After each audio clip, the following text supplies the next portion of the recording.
Urtebete eman dut nire aita ezagutu zuen jendea bilatzen. Ez da lan erraza izan.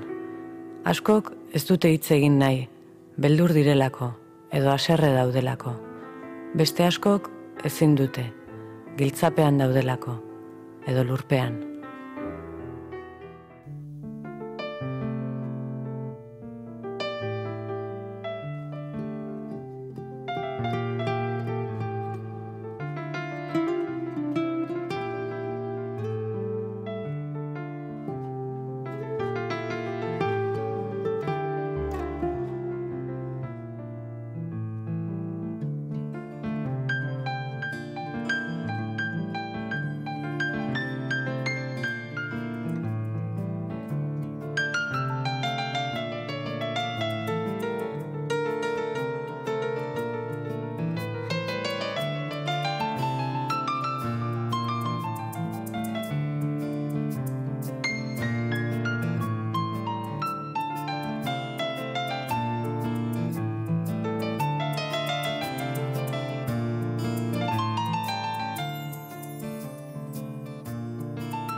Argazki bat, poema bat eta bere begi handiak.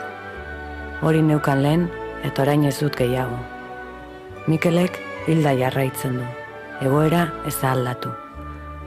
Baina orain, Mikelen ibilbidea ezagutzen dut eta bere bizitzaren norantzako ulertzen lagundu dit. Jendearen sentsazioek bere izaera erakutsi didate, harremantzeko bere gaitasuna, ingurura begiratzeko bere modua. Eta bihotza estutzen zidan mina baretu eginda.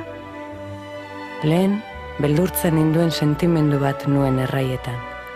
Ezagutzen ez nuen norbait maite nuen, mamu bat lez. Orain, badakin nor zen, nor den Mikel. Eta modu beteagoan maite dut. Ez dudalako niraita izateagatik bakarrik maite. Orain, Kantauri itsasora itzuliko naiz. Eta inork entzungo ez duen elkarrizketa bat izango dut berarekin. Baina orain, itsasertzera iristean, irribarre batekin murgilduko naiz, gu biona bakarrik den mundu urdinean.